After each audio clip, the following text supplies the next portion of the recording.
As I remember, Adam, it was upon this passion. My father bequeathed me by will but 1,000 crowns, and charged my brother on his blessing to breed me well. And there begins my sadness. He stays me at home unkept. For call you that keeping for a gentleman of my birth that differs not from the stalling of an ox? He lets me feed with his hinds, bars me the place of a brother, and as much as in him lies, minds my gentility with my education. This is it, Adam, that grieves me. And the spirit of my father, which I think is within me, begins to mutiny against this servitude. I will no longer endure it. Master Orlando, yonder he comes.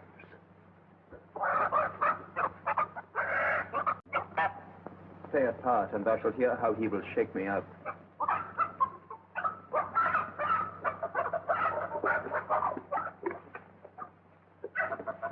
Now, sir, what make you here? Nothing. I am not taught to make anything. Marry, sir, be better employed. Shall I keep your hogs and eat husks with them? Know you where you are, sir? I know you are my eldest brother. And in the gentle condition of blood, you should so know me. I have as much of my father in me as you. What, boy? Come, elder brother, you are too young in this. Wilt thou lay hands on me, villain? I am no villain. I am the youngest son of Sir Roland de Boys. And he is thrice a villain that says such a father begot villains. Wert thou not my brother, I would not take this hand from thy throat till this other had pulled out thy tongue for saying so. Sweet masters, be patient. For your father's remembrance be it a call. Let me go, I say. I will not till I please. You shall hear me. My father charged you by his will to give me good education. You have trained me like a peasant. And the spirit of my father grows strong within me, and I will no longer endure it. Therefore, give me the poor lottery my father left me by testament. With that, I will go buy my fortune. Well, sir, get you in. I will not long be troubled with you. You shall have some part of your will. I pray you leave me. I will no further offend you than becomes me for my good.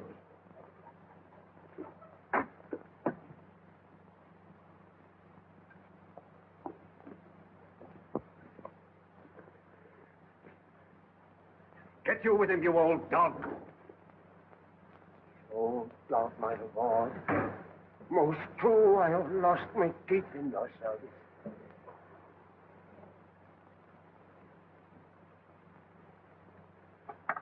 I will visit your rightness, and yet give no 1,000 crowns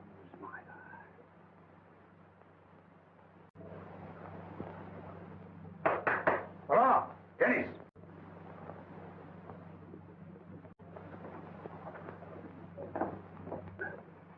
Calls, your worship?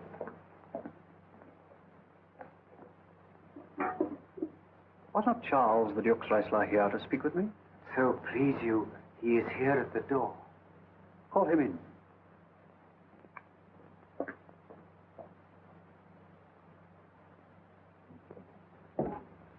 Present, your worship. Good, Monsieur Tom. What's the new news at the new court? There is no news at the court, sir, but the old news. That is, the old Duke is banished by his younger brother, the new Duke. Where will the old Duke live? They say he's already in the Forest of Arden, and many merry men with him, and there they live like the old Robin Hood of England. You wrestle tomorrow before the new Duke. Marry, do I, sir? And I came to acquaint you with the matter. I am given, sir, secretly to understand that your younger brother Orlando comes against me to try a fall. Tomorrow, sir, I wrestle for my credit, and he that escapes me without some broken limb shall acquit him well. And therefore, out of my love to you, I came hither to acquaint you, that you might stay him. Charles, I thank thee for thy love to me, which I will most kindly requite. I tell thee, Charles,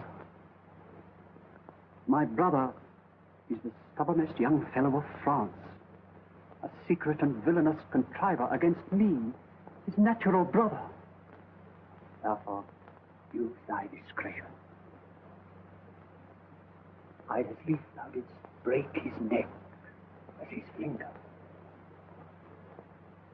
I'm heartily glad I came hither to you. If he come tomorrow, I'll give him his payment. If ever he go alone again, I'll never wrestle for prize more. So God keep your worship. Farewell, good Charles.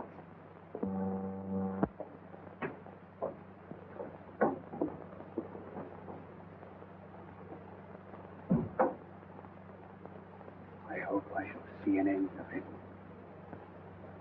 For my soul, yet I know not why, hates nothing more than he.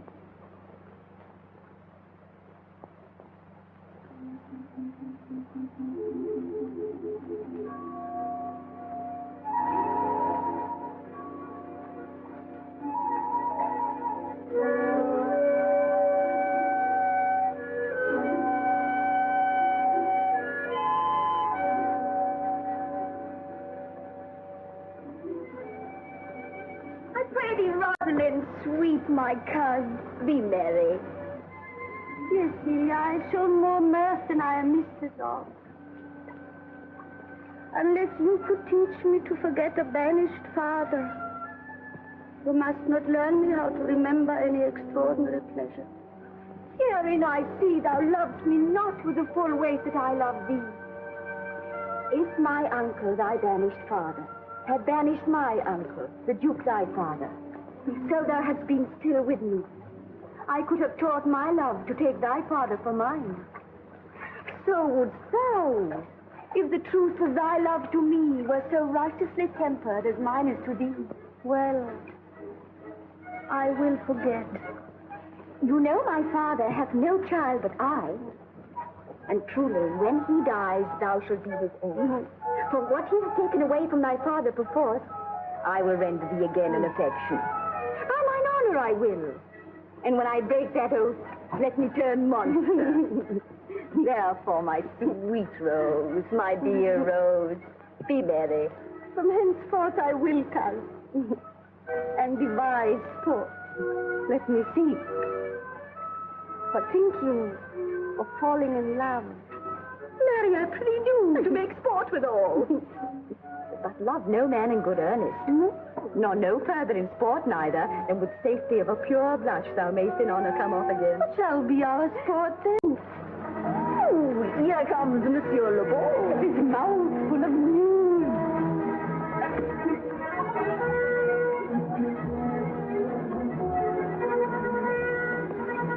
Oh, Monsieur Le Beau, what's the news? Fair princess, you're going to lose much good sport. Sport? Of what color? What color, madame? How shall I answer you? As wit and fortune will... Eh bien, j'allais justement vous dire. Good wrestling, ladies, and they are ready to perform it. Let us see it, cuz.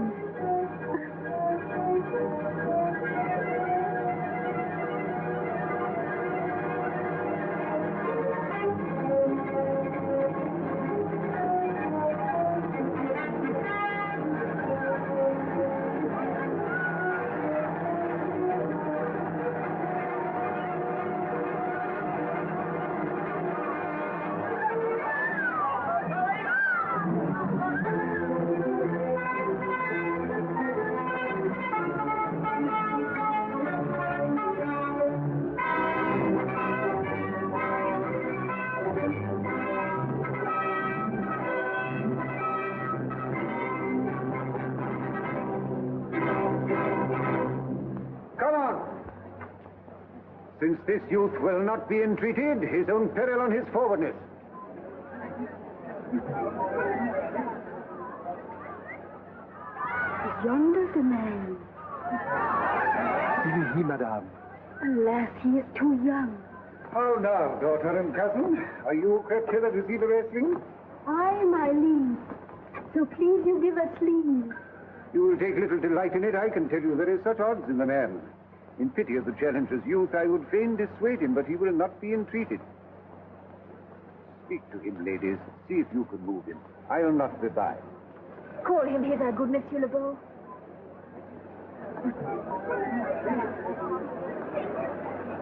Monsieur the Challenger, the Princess calls for you. I attend them with all respect and duty.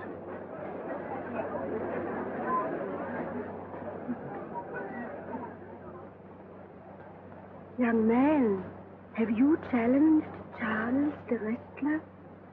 No, fair princess. He is the general challenger. I come but in as others do to try with him the strength of my youth. Young gentleman, your spirits are too bold for your years. We pray you for your own sake to give over this attempt. Do, young sir. I beseech you, punish me not with your hard thoughts, wherein I confess me much guilty to deny so fair and excellent ladies anything. But let your fair eyes and gentle wishes go with me to my trial, wherein, if I be foiled, there is but one shamed who was never gracious. If killed, but one dead that is willing to be so. I shall do my friends no wrong, for I have none to lament me. The world no injury, for in it I have nothing. Only in the world I fill up a place which may be better supplied when I have made it empty. The little strength I have, I would it were with you, and mine to eke out hers.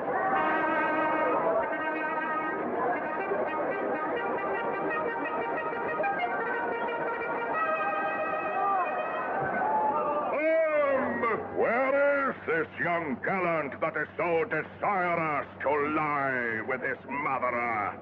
You mean to mock me after? You should not have mocked me before. But come your way.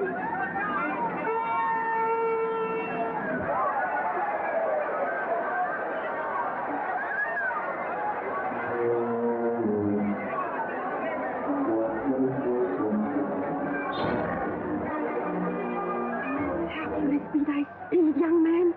I would I were invisible to catch the strong fellow by the leg.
No more.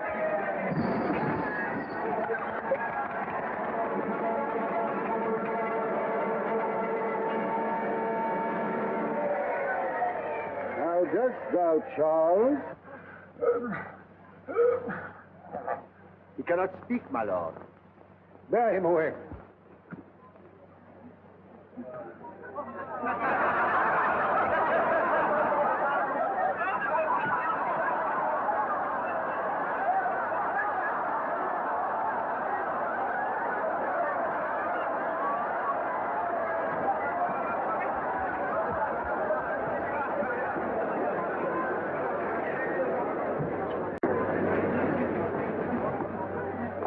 What is thy name, young man? Orlando, my liege, the youngest son of Sir Roland de Boys. I would thou hadst been son to some man else. The world esteemed thy father honorable, but I did find him still mine enemy. But fare thee well, thou art a gallant youth. I would thou hadst told me of another father. Were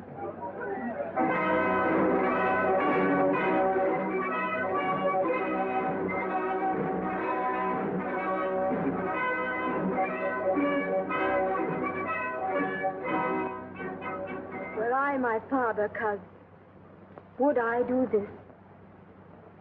My father loved Sir Roland as his soul.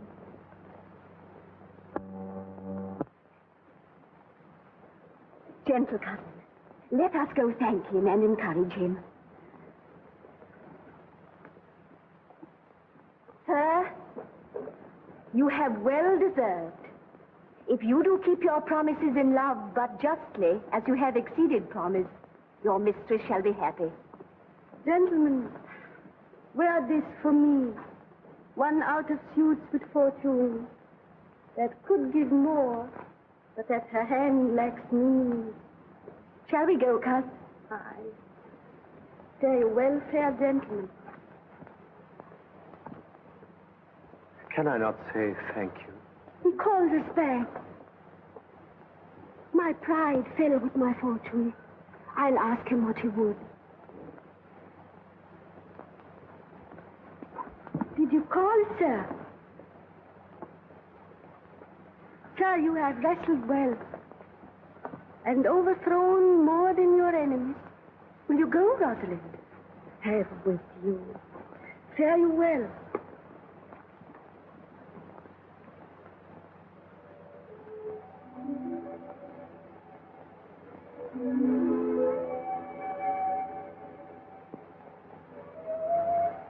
What passion hangs these weights upon my tongue?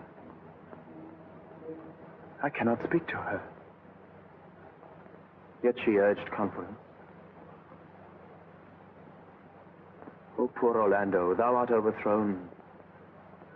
Or Charles, or something weaker masters thee. Good sir, I do in friendship counsel you to leave this place. Albeit you have deserved high commendation, yet such is now the Duke's condition that he misconstrues all that you have done. I thank you, sir. And pray you, tell me this. Which of the two was daughter of the Duke that here was at the wrestling? Indeed, the taller is his daughter. The other is Rosalind, daughter to the banished Duke. But I can tell you that of late this Duke hath ta'en displeasure against his gentle niece, grounded upon no other argument, but that the people praise her for her virtues and pity her for her good father's sake. And on my life, his malice against this lady will suddenly break forth. Sir, fare you well. I rest much bounden to you. Fare you well.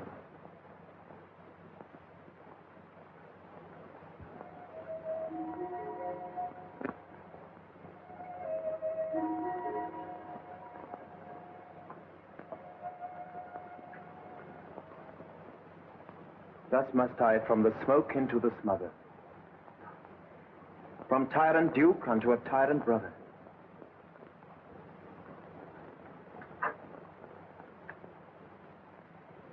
But heavenly Rosalind,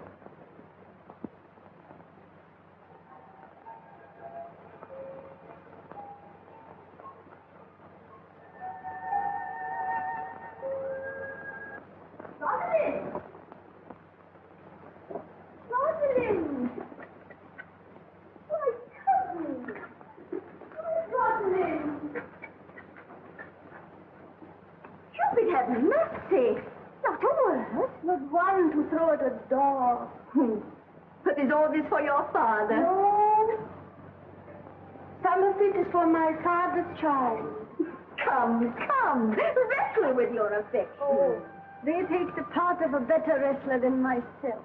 Is it possible on such a sudden you should fall into so strong a liking though to Roland's youngest son? The Duke, my father, loved his father dearly.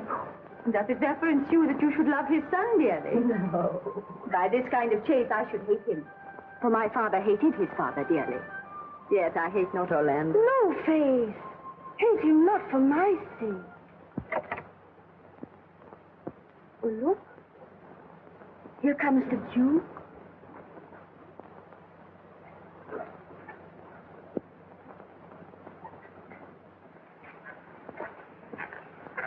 Mistress, dispatch you with your safest haste and get you from our court. Nyanka. You, cousin, within these 10 days, if the thou beest found so near our public court as 20 miles, thou diest for it. I do beseech your grace. Let me the knowledge of my fault bear with me. Never so much as in a thought unborn did I offend your highness. Thus do all traitors. Thou art thy father's daughter, there's enough. So was I, when your highness took his dukedom. So was I when your highness banished him. Treason is not inherited, my lord. Or if we did derive it from our friends, what's that to me? My father was no traitor. Then good my liege mistake me not so much to think my poverty is treacherous. Dear sovereign, hear me speak. Why, Celia, we stayed her for your sake, else had she with her father ranged along. If she be a traitor, why, so am I. We still have slept together, rose at an instant, learned, played, ate together, till we went coupling and inseparable. Lord, oh, she vouchsafe thy name, and thou wilt show no bright and seem more virtuous when she is come. No, my lord. Open not thy lips. Firm and irrevocable is my doom. She is banished. Pronounce that sentence that on me, my liege. I cannot live out of her company. You are a fool. You, niece, provide yourself. If you outstay the time, upon mine honor, and in the greatness of my word, you die.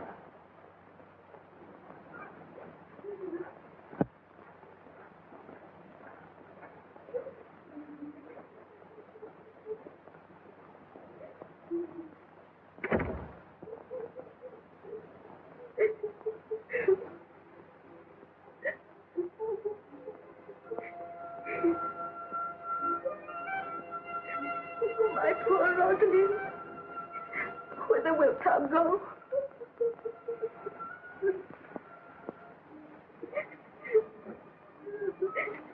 Wilt thou change, Father?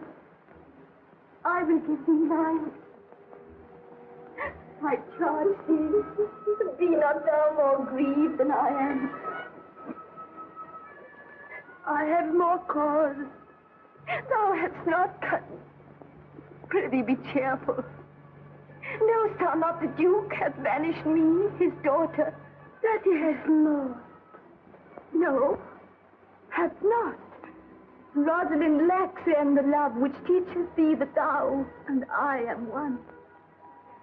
Shall we be sundered? Shall we part? Sweet girl, no. Let my father seek another heir. For by this heaven, now at our sorrows pale, say what thou canst.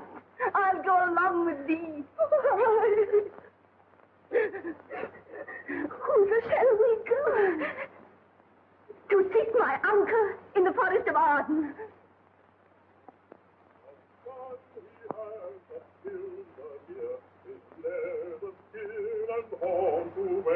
Exalted gone to wear the horn. It was the crest there thou wast born. Thy father's father wore it, and thy father bore it. The horn, the lusty horn, is not a thing to love to scorn.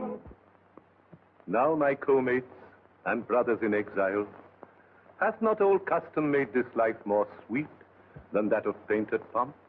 Are not these woods more free from peril than the envious court? Here feel we but the penalty of Adam, the season's difference, as the icy fang and churlish chiding of the winter's wind, which when it bites and blows upon my body, even till I shrink with cold, I smile and say, this is no flattery. These are counselors that feelingly persuade me what I am.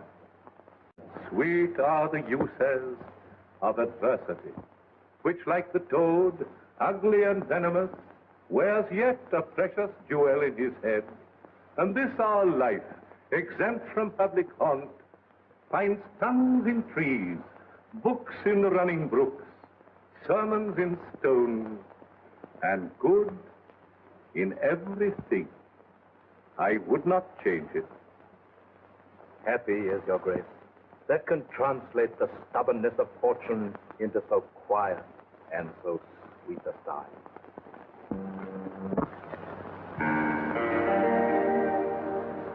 Blow, blow the winter wind, thou art not so unkind, thou art not so unkind as man's ingratitude. Thy tooth is not so keen, because thou art not seen. Thy tooth is not so keen, because thou art not seen. Although thy breast is rude, although thy breast is rude, although thy breast is rude.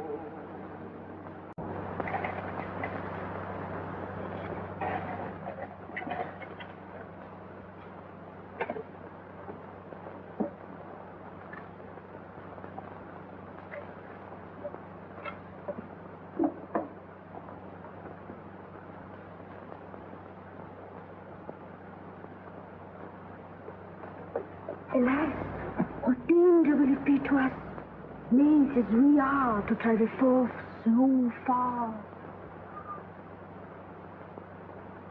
I'll put myself in poor and mean attire, and with a kind of amber smirch my face. The like do you. So shall we pass along and never stir assailant. Were it not better that I do suit me all points like a man, and in my heart lies there what hidden women fear their will. We'll have a swashing and a morsel outside, as many other mannish cowards have, that do outface it with their semblances. What shall I call you now, art a man? I'll have no worse a name than Jove's own page, and therefore look, you call me Ganymede. But what will you be called? Something that hath reference to my state. No longer Celia, but Aliena. But cousin, what if we essay to steal the clownish fool out of your father's court? Would he be a comfort to our travel? He'll go along all the wide world with me. Leave me alone to woo him. Let's away.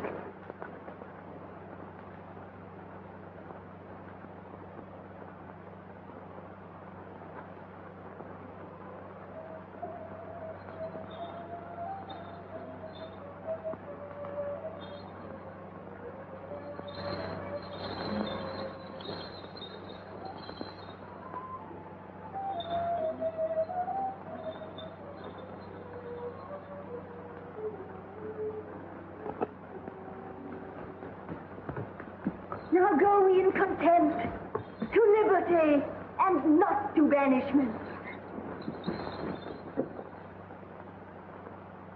Can it be possible that no man saw them? It cannot be. Some villains of my court will consent and sufferance in this. I cannot hear of any that see her. Lord, the royalist clown, at whom so oft your grace would want to laugh, is also missing.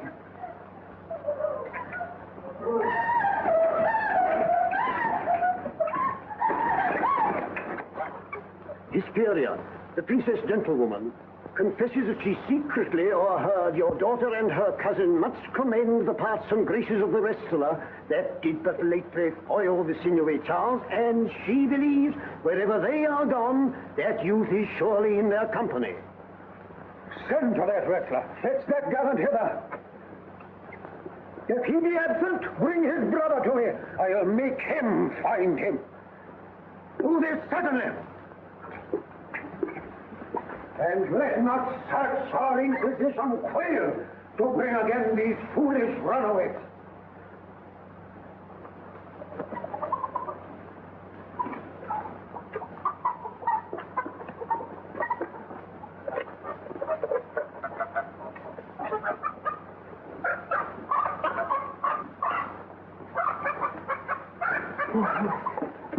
gentle master. Oh, my sweet master. Oh, you memory of old Sir Roland. Why, what's the matter? Oh, unhappy youth. Within this roof, the enemy of all your graces lives, your brother. This night he means to burn the lodging where you used to lie, and you within it. This house is but a butchery. Abhor it, fear it, do not stay in it. Why, whither, Adam, wouldst thou have me go? No matter whither, so you stay not here. What, wouldst thou have me go and beg my food? I have 500 crowns, the thrifty I saved under your father. Here is the gold. All this I give you. Let me be your servant in all your business and necessities.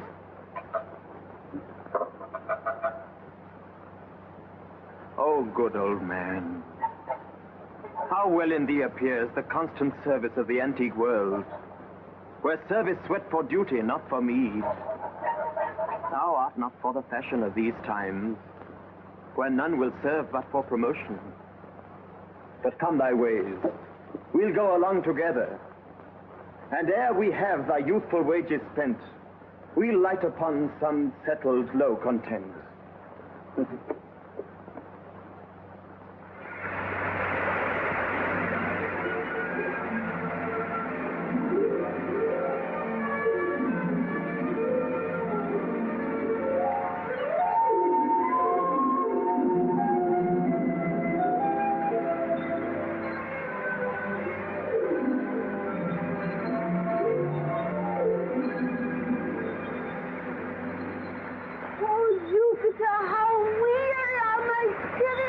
I care not for my spirits if my legs were not so weary. I could find it in my heart to disgrace my man's apparel and to cry like a woman. I pray you bear with me. I can go no further. For my part, I had rather bear with you than bear you. Well, this is the Forest of Arden. Aye, now am I in Arden. The more fool I. When I was at home, I was at a better place. But travelers must be content. Aye. You so good Touchstone.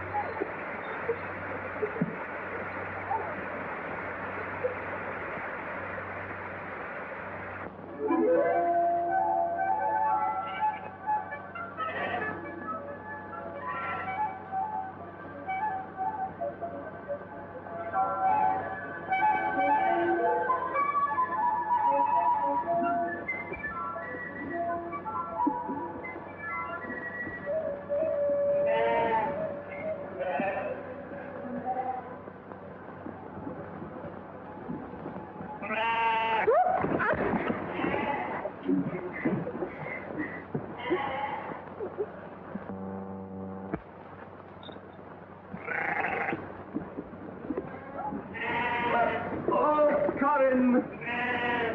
That thou knewst how I do love her! I partly guess, for I have loved her now. How many actions most ridiculous hast thou been drawn to by thy fantasy? Into 1,000 that I have forgotten. Oh, thou didst then ne'er love so heartily. If thou rememberest not the slightest folly that ever love did make thee run into, thou hast not loved. Or if thou hast not spoke as I do now, wearing thy hearer with thy mistress' praise, thou hast not loved. Or if thou hast not broke from company, abruptly as my fashion now makes me, thou hast not loved. Oh, Phoebe! Phoebe! Phoebe! Oh, Joe, this shepherd's passion is much upon my fashion. And mine. But it grows somewhat stale with me. I pray you, one of you, question yon man if he for gold will give us any food. I faint almost to death.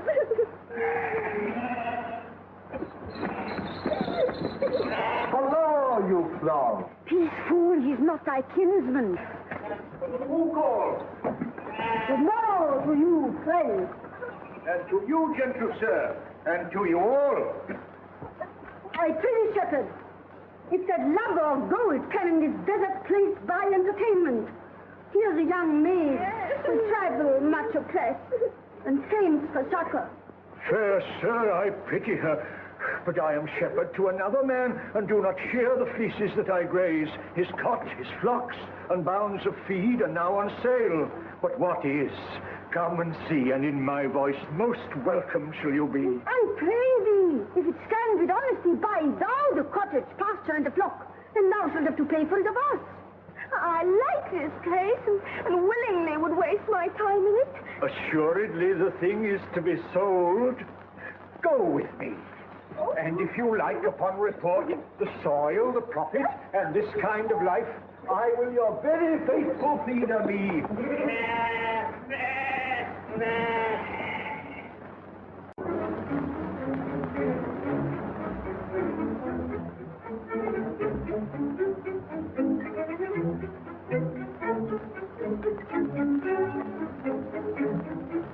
Why, how now, monsieur? What a life is this, that your poor friends must woo your company.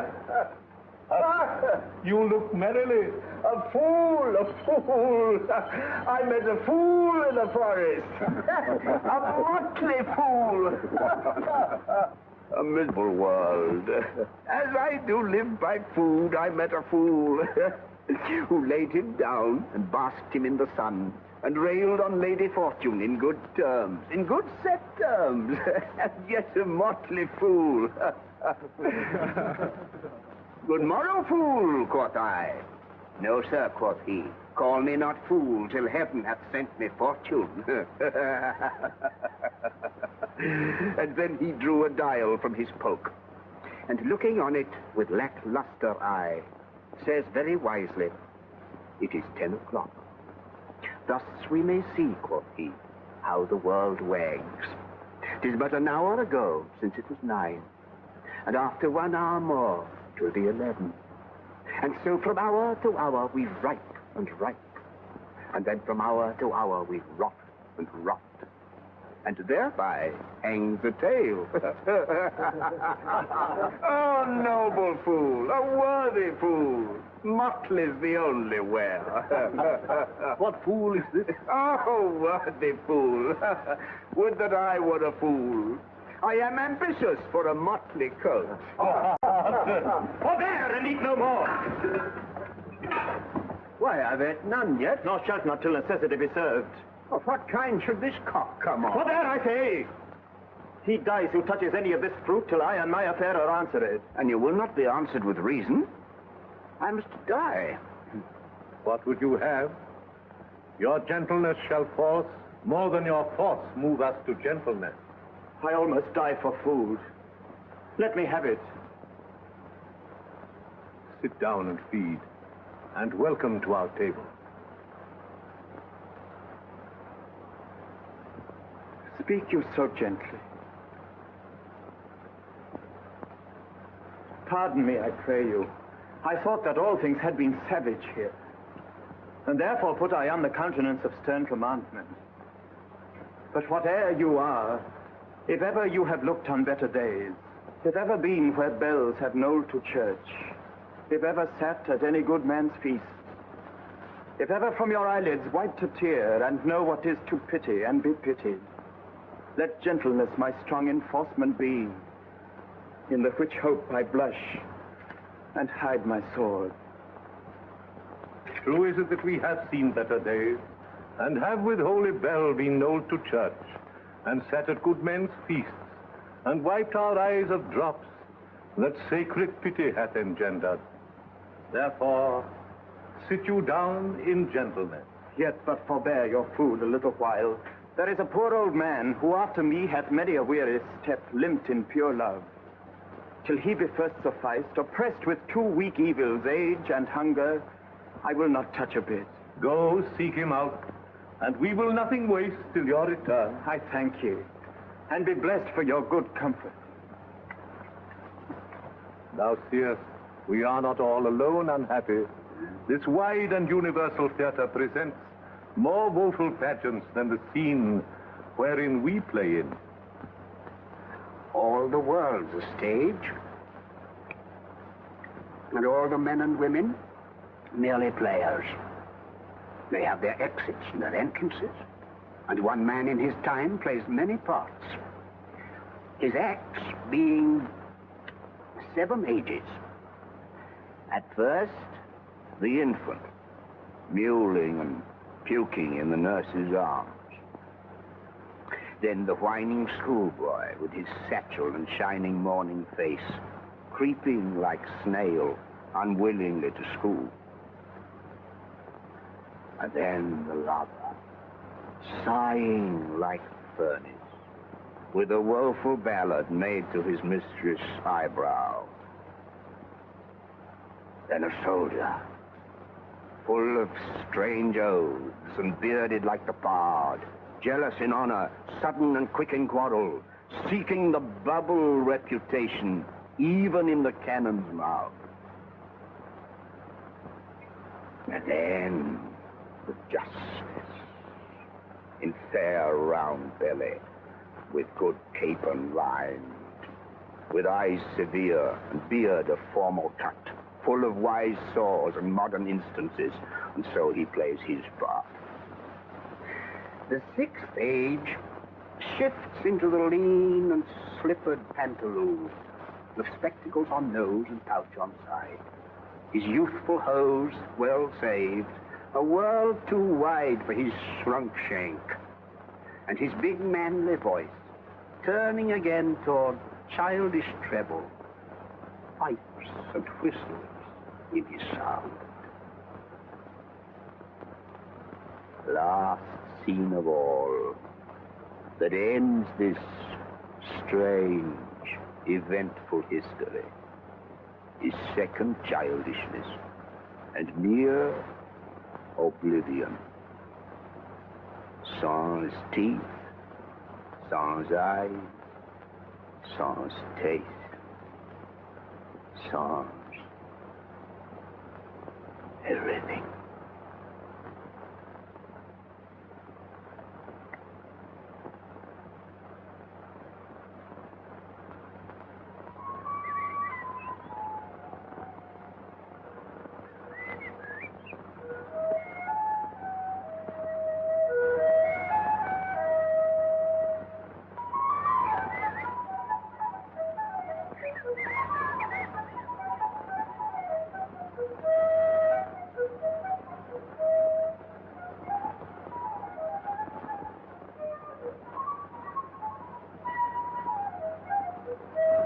If that you were the good Sir Roland's son, as you have whispered faithfully you were, be truly welcome hither.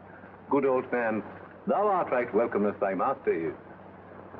I am the Duke that loved your father.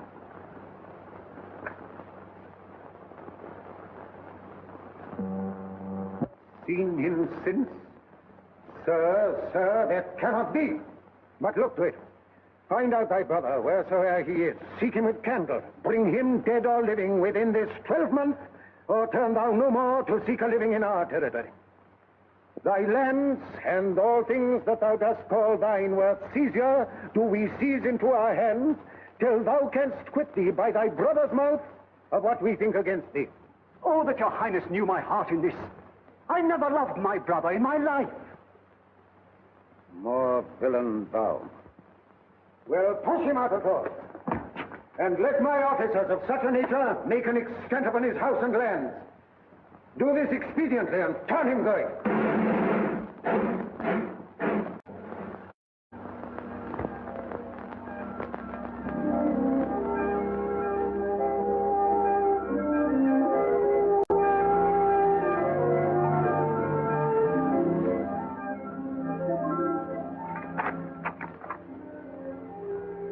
Hang there, my verse, in witness of my love.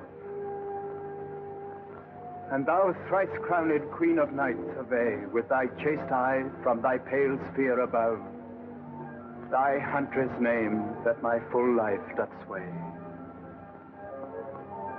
O Rosalind, These trees shall be my books, and in their barks my thoughts I'll carry to. That every eye which in this forest looks shall see thy virtue witnessed everywhere. Run, run, Orlando. Carve on every tree the fair, the chaste, the unexpressive she.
Western Inn, no jewel is like Rosalind. Traverse, being mounted on the wind, through all the world bears Rosalind. All the pictures fair and line are but black to Rosaline. Let no face be kept in mind but the fair of Rosaline. I'll rhyme you so 8 years together. Dinners and suppers and sleeping hours accepted. Out of it now. For a taste. If a heart do lack a hind, let him seek out Rosaline. Oh, stop! If the cat will after kind, so be sure will Rosaline. Oh, stop, fool! Winter garments must be lined, so must slender Rosaline. Sweetest nut has sourest rind. Such a nut is Rosaline. He that sweetest rose will find must find love's prick and Rosaline. Now, you dull fool! This is a very false gallop of verses. Why do you infect yourself with them? I found them on a tree. Truly, the tree yields bad fruit. Pink. Yellow, cheek, but not her heart. Cleopatra's majesty. Atalanta's bitter part, sad Lucretia's modesty. Thus Rosalind of many parts, by heavenly synod was devised, of many faces, eyes, and hearts, to have the touches dearest kind. Heaven would that she these gifts should have, and I to live and die her slave. Oh, most gentle Shepherd, go off a little. Shepherd, go off a little. Go with him, sirrah.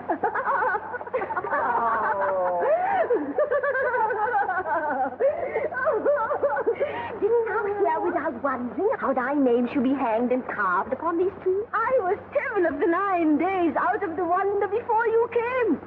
Look here what I found on a palm tree. I was never so berhymed since Pythagoras' time, when I was an Irish rat, which I can hardly remember.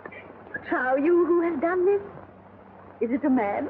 And a chain you once wore about his neck. Change your color? I prithee who? Oh, is this possible? Nay, I prithee thou, with most exceptionary vehemence, tell me who it is.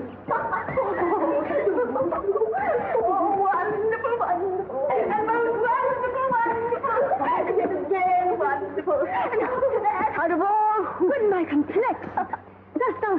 I am caparisoned like a man, I have a doublet and holes in my disposition. 1 inch of delay more is a south sea of discovery. Quickly and speak apace. Oh, I would thou couldst stand, that thou mightst pour this concealed man out of thy mouth as wine comes out of a narrow-mouthed bottle, either too much at once or none at all. I pray thee, take the cork out of thy mouth, that I may drink thy tidings. So you may put a man in your bed. What manner of man? Is his head worth a hat, or his chin worth a beard? Nay, he hath but a little beard. Why, God will send more if the man will be thankful. Let me stay the growth of his beard if thou delay me not the knowledge of his chin. It is young who? Orlando.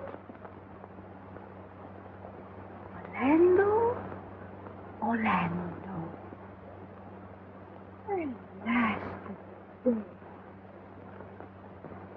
what shall I do with my doublet alone?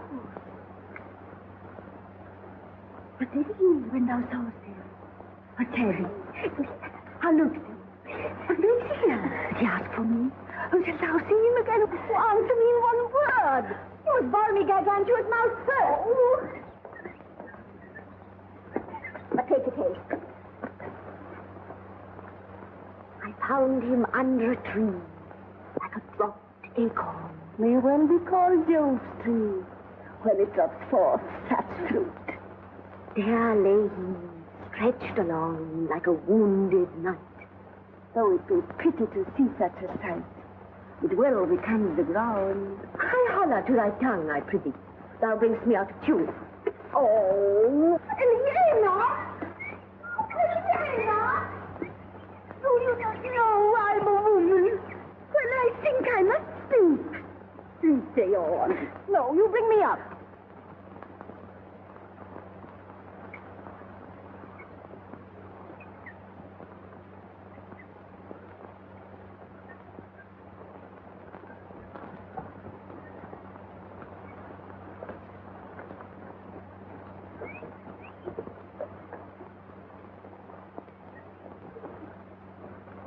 I thank you for your company.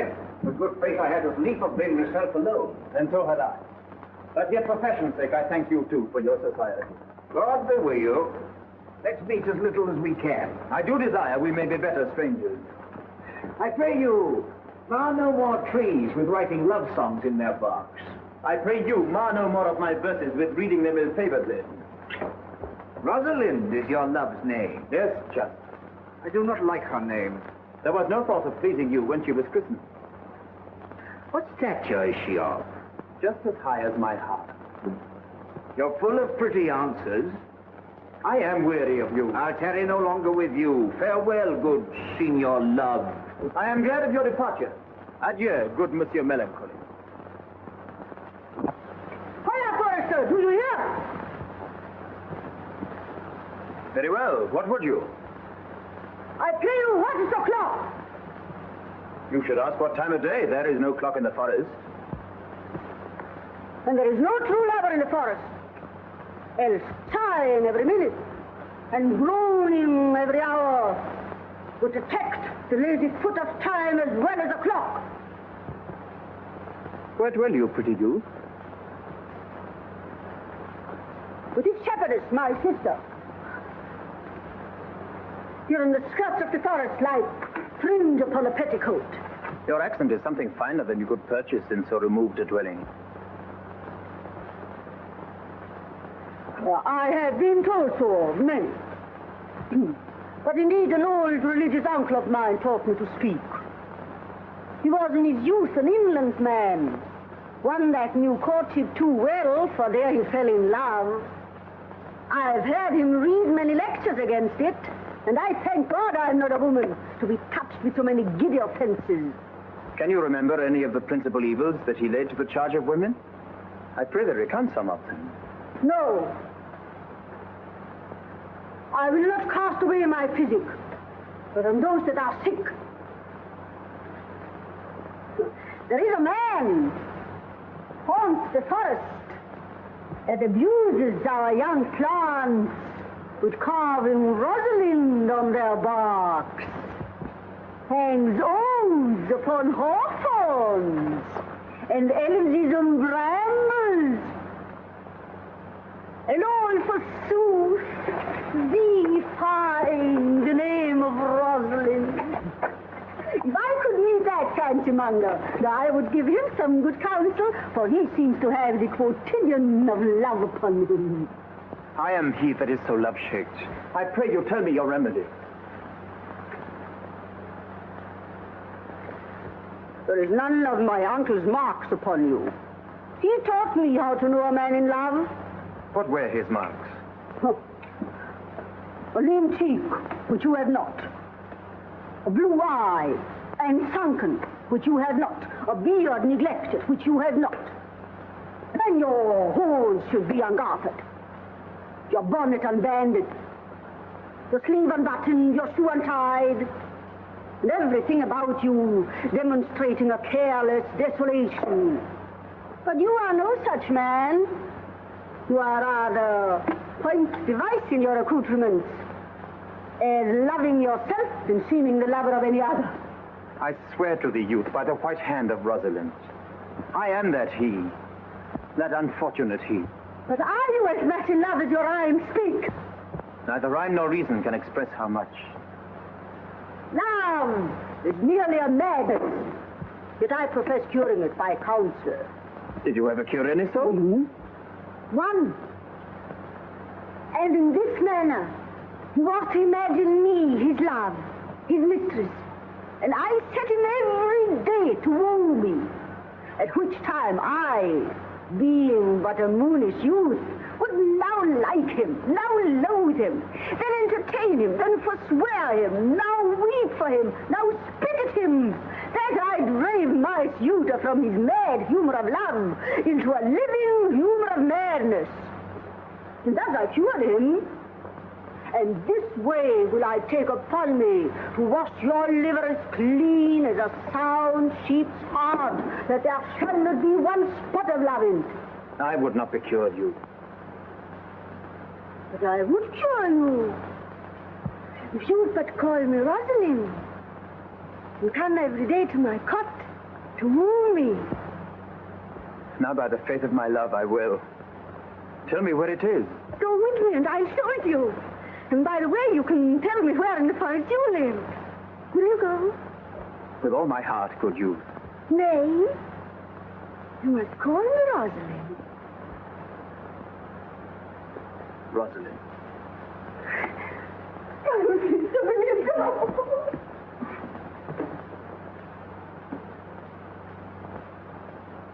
Therefore take the present time with the hay and the hoe and the hay, mommy low.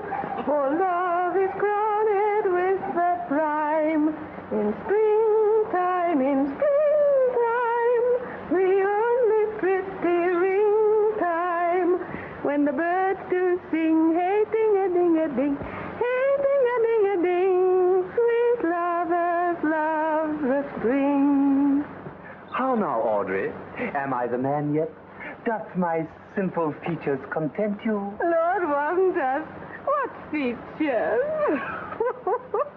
Truly, I would the gods had made thee poetical. I do not know what poetical is. Is it honest in word and deed? Nay, truly, for the truest poetry is the most feigning. Do you wish then that the gods had made me poetical? I do, truly, for thou swearest to me thou art honest. Now, if thou wert a poet, I might have some hope thou didst feign. Would you not have me honest? Nay, truly, unless thou wert hard favored.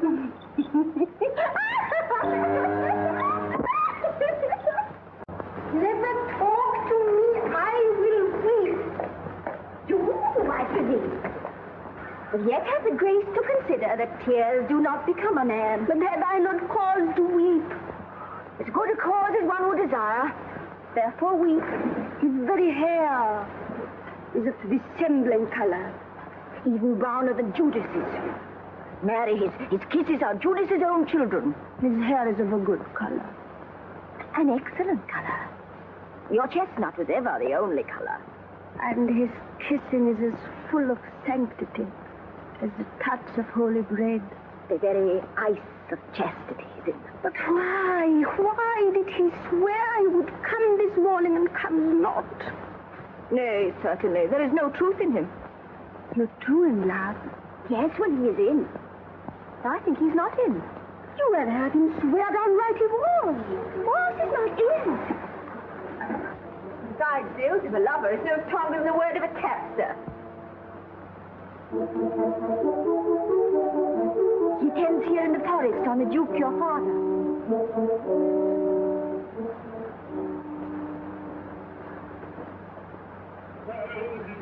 The children of years is never skin and horn to wear, a crown of thorn to wear the horn. It was the crest where thou wast born, thy father's father wore it, and thy father bore it. I met the Duke yesterday. He asked me of what parentage I was. I told him of as good as he. He laughed and let me go. But what talk will fathers when there is such a man as Orlando? Mistress and master, if you will see a pageant truly played between the pale complexion of true love and the red glow of scorn and proud disdain, go hence a little, and I shall conduct you. Oh, come, let us remove. The sight of lovers feedeth those in love.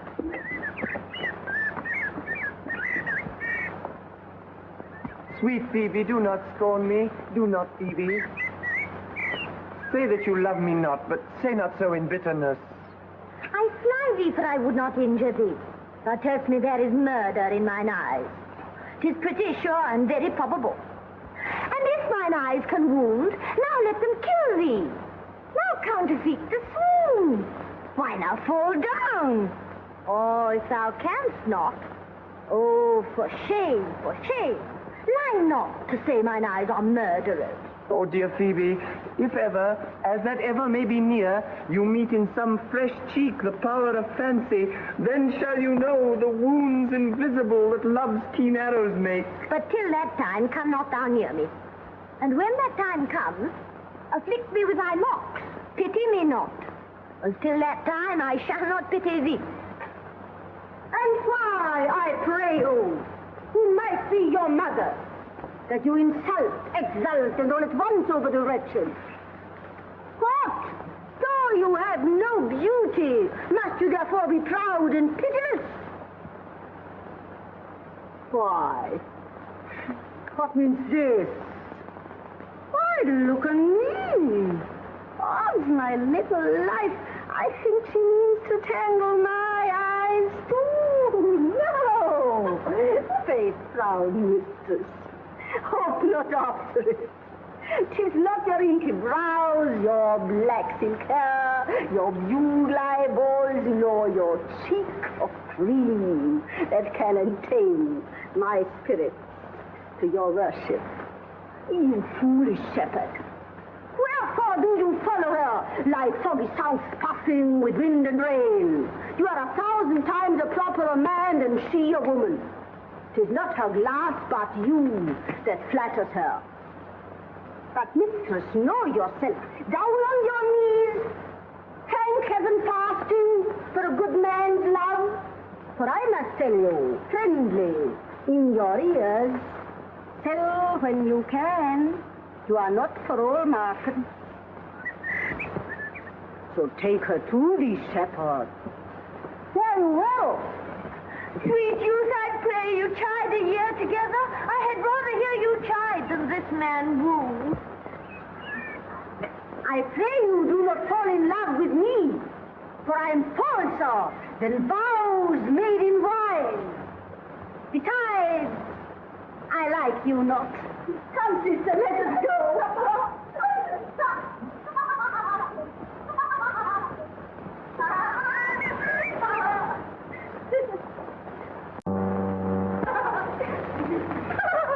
Good day and happiness, dear Rosalind.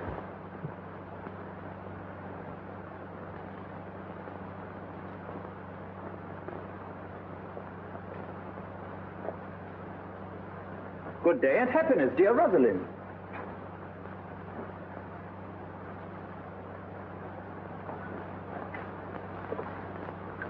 How now, Orlando?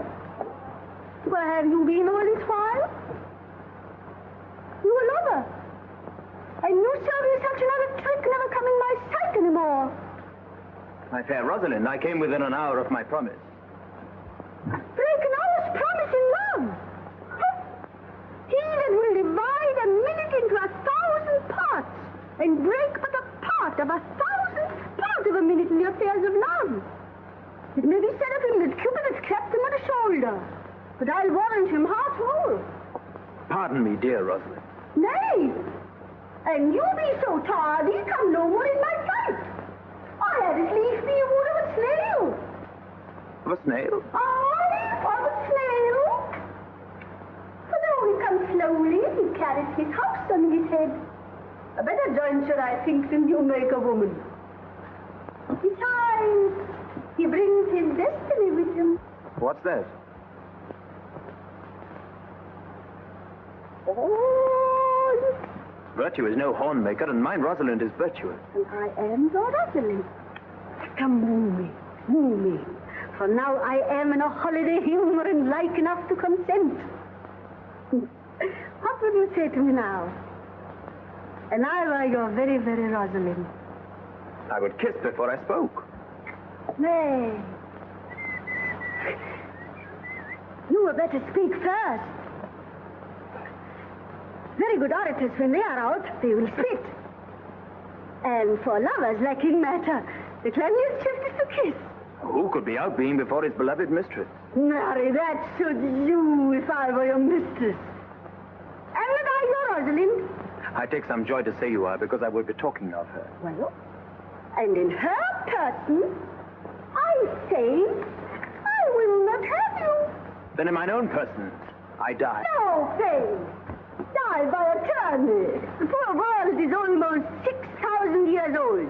And in all this time, there was not any man died in his own person, in a love cause. Men have died from time to time, and worms have eaten them from time to time, but not for love. I would not have my right, Rosalind, of this mind, for I protest her frown might kill me. No. By this hand, it will not kill a fly. Well, come. Now I will be your Rosalind in a more coming on disposition. And ask me what you will. I will grant it. Then love me, Rosalind. Yes, faith, will I. Fridays, Saturdays, and all days. And wilt thou have me? Aye, and 20 such. What sayest thou? Are you not good? I hope so. What then? Can one desire too much of a good thing? Sister, you shall be the priest and marry us. Give me your hand, Orlando. What do you say, sister? Pray thee, marry us. I cannot say the words. You must begin. Will you, Orlando, have to wife this Rosalind? Go to. Will you, Orlando, have to wife this Rosalind? I will. I was when? Why, now, as fast as she can marry her. Then you must say, I take thee, Rosalind, for wife. I take thee, Rosalind, for wife. I do take thee, Orlando, for my husband.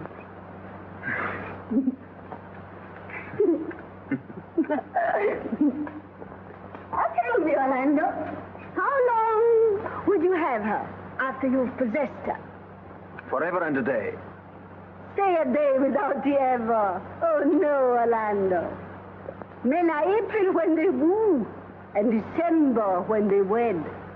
Maids are maids when they are maids. But the sky changes when they are wives. But will my Rosalind do so? By my life, she'll do as I do. Oh, but she is wise. She's wise. But the wise are the waywarder. For these 2 hours, Rosalind, I will leave thee. Alas, dear love, I cannot lack these 2 hours. I must attend the Duke at dinner. By 2 o'clock, I will be with thee again. I? Go your way, go your way. I knew what you would do. My friends told me as much, and I thought no less. That flattering tongue of yours won me. 'Tis but one more cast away. And so come death. 2 o'clock is your hour. Aye, sweetheart. By my troth, and in good earnest, and to God mend me, and by all pretty oaths that are not dangerous, if you break but one jot of your promise, or come 1 minute behind your hour, I will think you the most pathetic you break promise, and the most hollow lover, and the most unworthy of her you call Rosalind. Therefore beware and keep your promise. With no less religion than if thou wert indeed my Rosalind. So adieu. Adieu.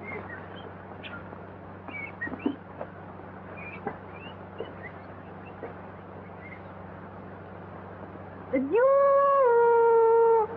Adieu.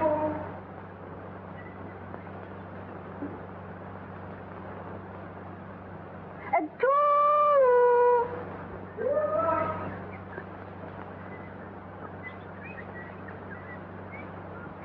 At 2 o'clock.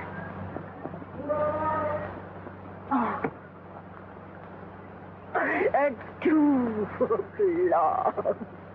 And 2 o'clock. 2 o'clock. At 2 o'clock. 2 o'clock. 2 o'clock. You have simply misused our sex in your love praise. Come, come, come, my pretty little Corin, that thou didst know how many fathoms deep I am in love. Oh, but it cannot be sounded. My affection has an unknown bottom, like the Bay of Portugal. Rather bottomless. Oh, I'll tell thee, Aliena, I cannot be out of the sight of Orlando. Oh, I'll go behind the shadow and sigh till he comes. And I'll sleep.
With pure love and troubled brain, he hath ta'en his bow and arrows and is gone forth to sleep. Oh. Good morrow, fair ones. Are not you the owners of this house? It is no boast being asked to say we are.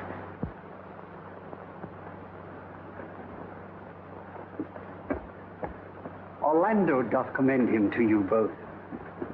And to that youth he calls his Rosalind, he sends this blood-stained napkin. Are you he? I am.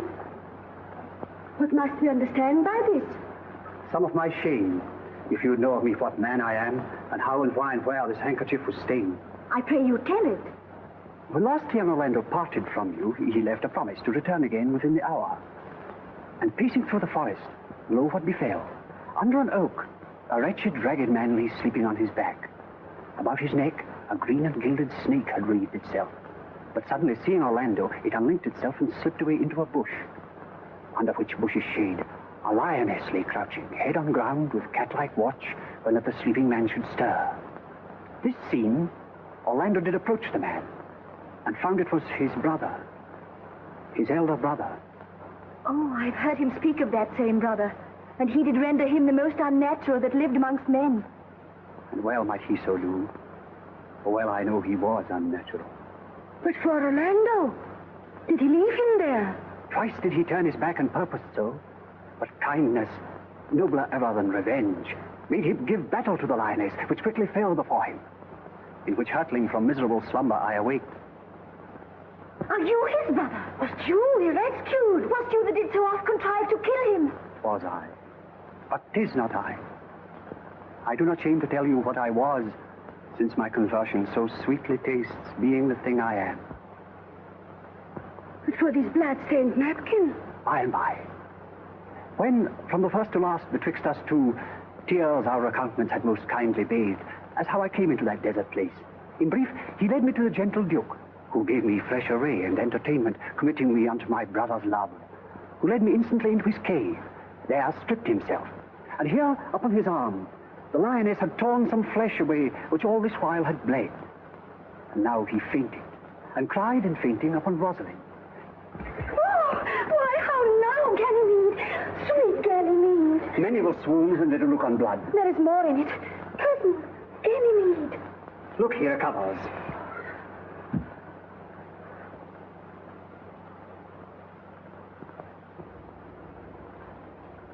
Never at all. We'll lead you thither. I pray you, will you take him by the arm? Be of good cheer, youth. You are man. You lack a man's heart. I do so. I confess it. I pray you, sir, tell your brother how well I counterfeit. This is not counterfeit. There is too great testimony in your complexion. It is a passion of earnest. Counterfeit, I assure you. Well, then take a good heart and counterfeit to be a man. So I do. But the faith, I should have been a woman by right. Come, you look paler and paler. Pray you draw homewards. Good sir, go with us. That will I.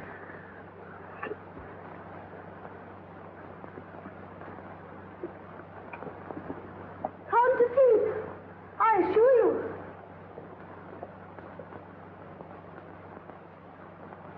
Audrey, there is a youth in the forest here, lays claim to you. Aye, I know who it is. He has no interest in me in the world. Here comes the man, you mean? It is meat and drink to me to meet a clown. We shall be flouting. We cannot hold. Good even, Audrey. Got to good even, William. Yeah. And good even to you, sir. Good even, gentle friend. Cover thy head, cover thy head. Nay, prithee, be covered. How old are you, friend? 25, sir. Right age. Is thy name William? William, sir. A fair name. Wast born i' the forest here? Aye, sir, I thank God. Thank God. A good answer. Art thou wise? Aye, sir, I have a pretty wit. Faith, thou sayest well. I do now remember a saying, the fool doth think he is wise, but the wise man knows himself to be a fool. You do love this maid? I do, sir. Give me your hand. Art thou learned? No, sir. Then learn this of me. To have is to have, for it is a figure in rhetoric that drink being poured out of a cup into a glass, by filling the one doth empty the other, and all your writers do consent that ipse is he. Now you are not he, because I am he. Which he, sir? He, sir, that must marry this woman. Therefore, you clown, abandon the society of this female, or, clown, thou perishest. Or, to thy better understanding, diest. or to wit, I kill thee, make thee away, translate thy life into death. I will kill thee 150 ways. Therefore, tremble and depart. Do good, William. God rest you merry, sir.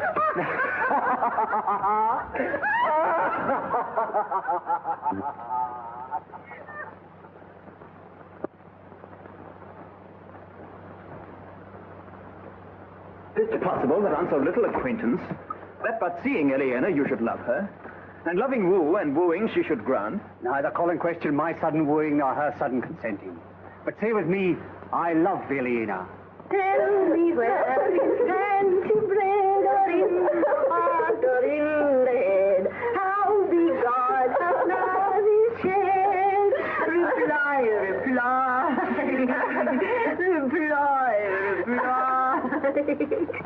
Let your wedding be tomorrow. Thither will I invite the Duke and all his contented followers. Go you and prepare Eleanor.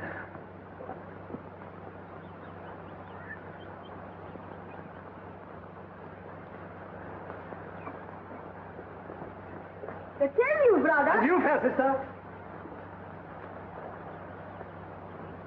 Oh, my dear Orlando, how it grieves me to see thee wear thy heart in a scarf. It is my arm. I thought thy heart had been wounded by the claws of a lion. Wounded it is, but with the eyes of a lady. Did your brother tell you how I counterfeited to swoon when he showed me your handkerchief? Aye, and greater wonders than that. I know where you are. Nay, 'tis true, there was never anything so sudden. For your brother and my sister, they are in a very vault of love. They will together. Clubs cannot part them. They shall be married tomorrow. And I will bid the Duke to the nuptials. But oh, how bitter a thing it is to look into happiness through another man's eyes. By so much the more shall I tomorrow be at the height of heart heaviness. By how much I shall think my brother happy in having what he wishes for. Why then, tomorrow I cannot serve your turn for Rosalind. I can live no longer by thinking. I will weary you then no longer with idle talking. Know of me then that I can do strange things. I have, since I was 3 years old, conversed with a magician. And if you do love Rosalind so near the heart as your gesture cries it out, you shall marry her when your brother marries Eleanor. It is not possible for me to set her before your eyes tomorrow, human as she is, and without any danger. Speakst thou in sober meaning? I do, by my life, which I tender dearly, though I say I am a magician. Therefore, put you on your best array. Bid your best friends. For if you will be married tomorrow, you shall. And to Rosalind, if you will. You have done me much ungentleness. I care not if I have. It is my study to seem despiteful and ungentle to you. You are there followed by a faithful shepherd. Look upon him, love him, he worships you. Oh, good shepherd, tell this youth what 'tis to love. 'Tis to be all made of sighs and tears. And so am I for Phoebe. And I for Ganymede. And I for Rosalind. And I for no woman. It is to be all made of faith and service. And so am I for Phoebe. And I for Ganymede. And I for Rosalind. And I for no woman. It is to be all made of fantasy, all made of passion, and all made of wishes, all adoration, duty, and observance, all humbleness, all patience and impatience, all purity, all trial, and all obedience. And so am I for Phoebe. And so am I for Ganymede. And so am I for Rosalind. And so am I for no woman. Try no more of this. 'Tis like the howling of Irish wolves against the moon. I will help you if I can. I would love you if I could. Tomorrow, meet me all together. I will marry you, if ever I marry a woman. And I'll be married tomorrow. I'll satisfy you, if ever I satisfy a man. And you shall be married tomorrow. I'll content you, if what pleases you contents you. And you shall be married tomorrow. As you love Rosalind, meet. As you love Phoebe, meet. And as I love no woman, I'll meet. So fare you well. I've left you command. I'll not fail if I live. No, I.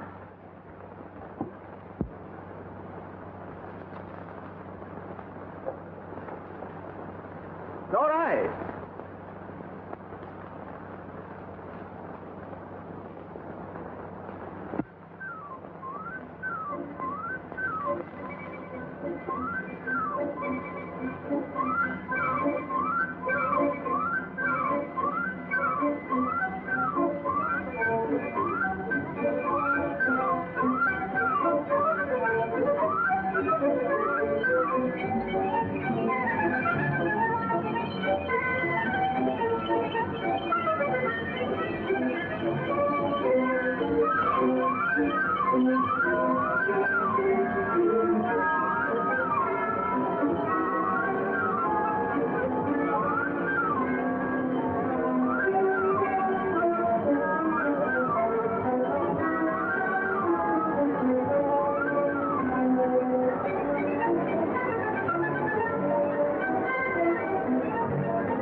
Thy daughter, Hymen from heaven brought her. I brought her hither, that thou might join her hand and his, whose heart within his bosom is. If there be truth in sight, you are my daughter. If there be truth in sight, you are my Rosalind. If sight and shape be true, why then my love adieu. I'll have no father if you be not me. I'll have no husband if you be not he. Nor no wed woman if you be not she. Oh, my dear niece, welcome thou art to me. Even daughter welcomes in no less degree.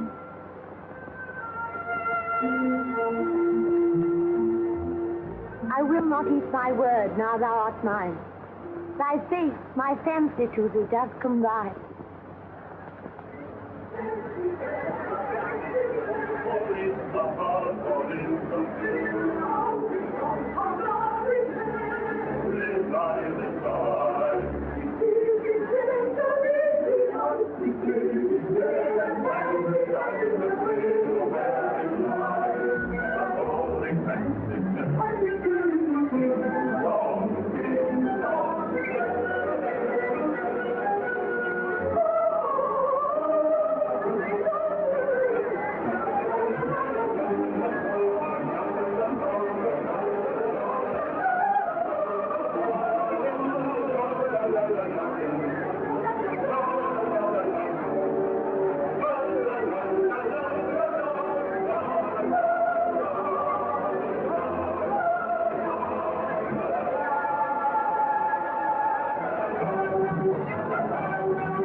Let me have audience for a word or two. Duke Frederick, hearing how that every day men of great worth resorted to this forest, addressed a mighty power which were on foot in his own conduct, purposely to take his brother here and put him to the sword. And to the skirts of this wild wood he came, where, meeting with an old religious man, after some question with him, was converted both from his enterprise and from the world, his crown bequeathing to his banished brother, and all their lands restored to them again that were with him exiled.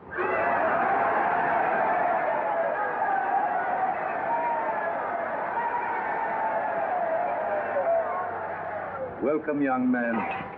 Thou offerest fairly to my daughter's wedding. Meantime, forget this new fallen dignity and fall into our rustic revelry. Proceed. We will begin these rites as we do trust they'll end, in true delight.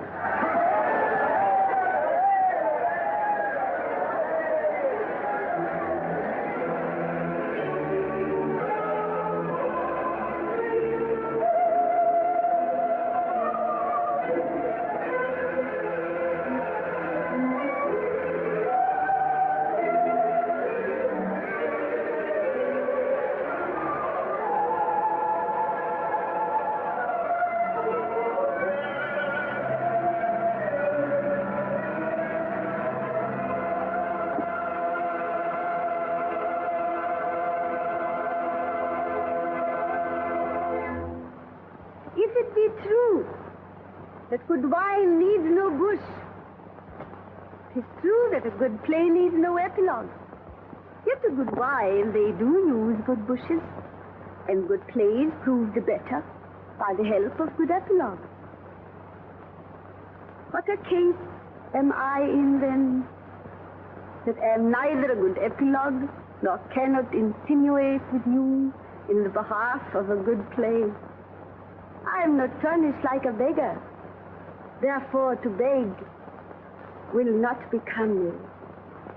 My way is to conjure you, and I'll begin with the women. I charge you, O women, for the love you bear to men, to like as much of this play as please you. And I charge you, O men, for the love you bear to women, that between you and the women, the play may please